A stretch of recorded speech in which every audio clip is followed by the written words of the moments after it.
मैं भारत को भारतीयता की मान्यता के आधार पर फिर से खड़ा करना चाहता हूं, उस काम में लगा हूं। यूरोप में कभी भी आप किसी देश में जाएं तो बहुत इंटरेस्टिंग चीज़ दिखाई देती है। यूरोप में बड़े बड़े ब्रॉथल्स हैं, ब्रॉथल्स माने वेश्याघर। तो उन ब्रॉथल्स में कुछ दिन पहले तक एक तख्ती लगी होती थी, अब वो तोड़ के उन्होंने हटा दी है। तख्तियाँ लगी रहती थी। फ्रांस में जाओ तो फ्रेंच में, जर्मनी में तो जर्मन में, डेनमार्क में जाओ तो डेनिश में, नीदरलैंड में जाओ तो डच भाषा में उन तख्तियों पे कुछ लिखा रहता था। जैसे रेड लाइट एरिया होता है ना, रेड लाइट एरिया, ये यूरोप का शब्द है, भारतीय शब्द नहीं।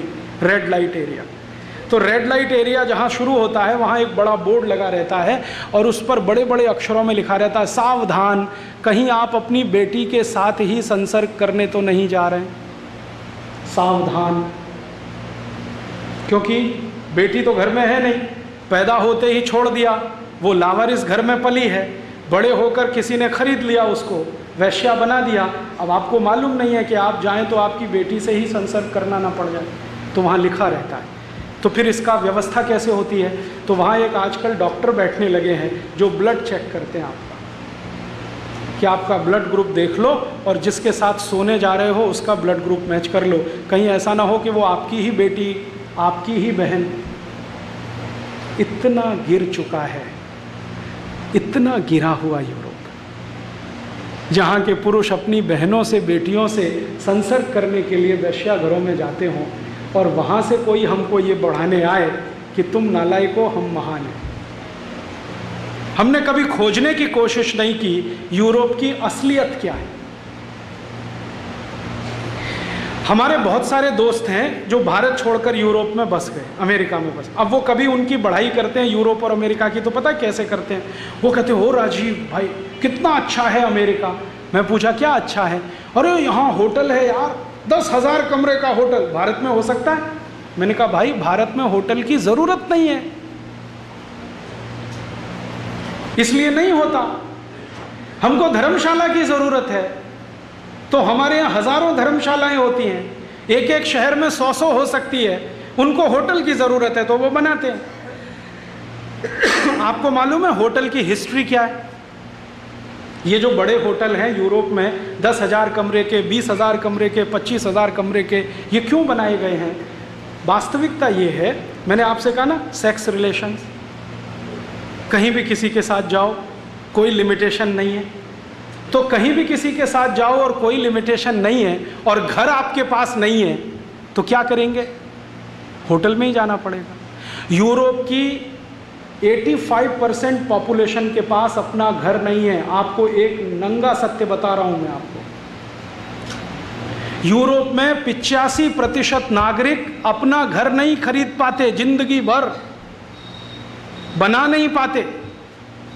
मात्र 5% लोग हैं जिनके पास अपना घर होता है और 15% लोग ऐसे हैं जो किराए के घर में रह सकते हैं और जीवन के अंतिम दिनों में खरीद पाते हैं। बाकी 85% के लिए तो सपना है, वो किराए के घर में पैदा होते हैं, किराए के ही घर में मर जाते हैं। और यूरोप की मैक्सिमम पॉपुलेशन जो किराए के घर में रहती है, वो सभी घर फ्लैट्स कहलाते हैं।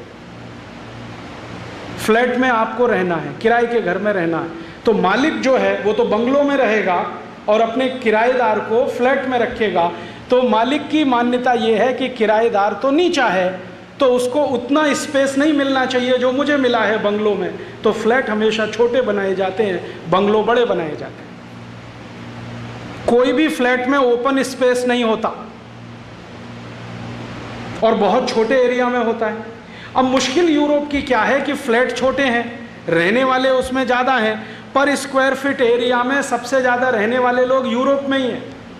अगर भारत का पर स्क्वायर फीट एरिया आप निकालें ना, 1 स्क्वायर फीट में भारत में इतने लोग रहते हैं, तो लंदन में उससे 10 गुना ज़्यादा लोग रहते हैं।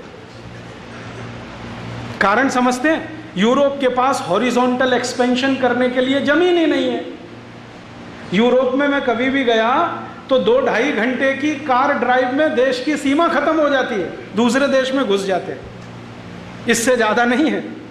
मैक्सिमम 6 घंटे की कार ड्राइव में 2 देश पार करके तीसरे में पहुंच जाते हैं, और यहाँ 6 घंटे में एक जिला पार नहीं होता।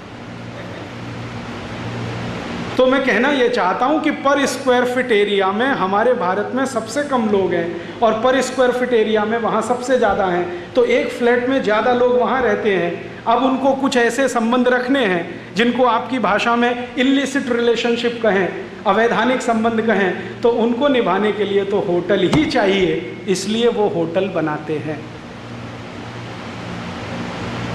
और 10-10 हज़ार रूम के होटल इसलिए बनाते हैं कि हर फ्राइडे शाम छुट्टी होती है, सैटरडे पूरा छुट्टी, संडे पूरा छुट्टी, तो 3 दिन वो होटलों में पड़े पड़े ही मज़ा मनाते, घर में कोई नहीं रहता।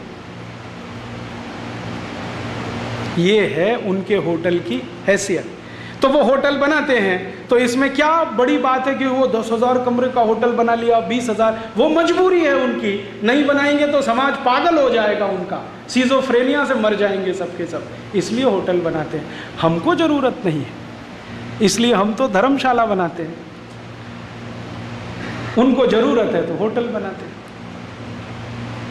तो हम जब उनके साथ अपना कंपैरिजन करते हैं ना, तो थोड़े ध्यान से करें। कुछ हिंदुस्तानी जो अमेरिका यूरोप में रहने लगे कहने लगे यार क्या बात है अमेरिका की, सड़क के ऊपर सड़क, सड़क के ऊपर सड़क, 7 मंजिली सड़क, 8 मंजिली सड़क। वो उनकी समस्या है, क्योंकि जमीन पे सड़क बन नहीं सकती, एक्सपेंशन की गुंजाइश नहीं है, तो एक के ऊपर एक बनानी पड़ती है। उन्होंने कोई वो बहुत बड़ा काम कर लिया है, तीर मार लिया, ऐसा नहीं है।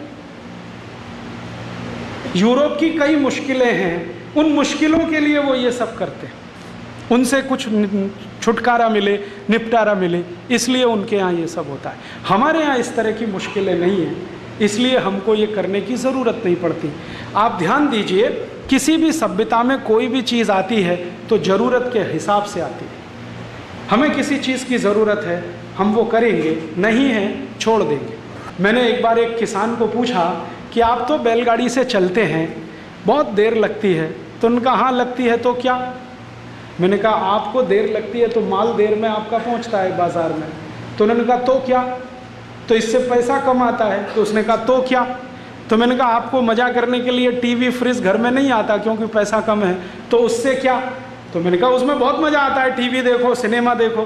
तो उसने कहा मज़ा तो मुझे बैलगाड़ी में बैठने में भी आता है। अब तो कहानी ख़त्म सारी। वो ये कहता है कि जब मैं बैलगाड़ी में चलता हूँ तो बैल के गले की जो घंटी है, मुझे ऐसा लगता है कि भगवान कृष्ण की बंसरी बज रही है, मैं सुनते हुए आराम से जाता हूँ, और मुझे कुछ पड़ी नहीं है। जो करना है इस जन्म में, बच गया तो अगले जन्म में, उसका बच गया तो अगले जन्म में। दोस्तों, सबसे पहले तो चैनल सब्सक्राइब करें, फिर लाइक, कमेंट और शेयर करें, और हाँ, हमारा एंड्रॉयड ऐप डाउनलोड करना ना भूलें।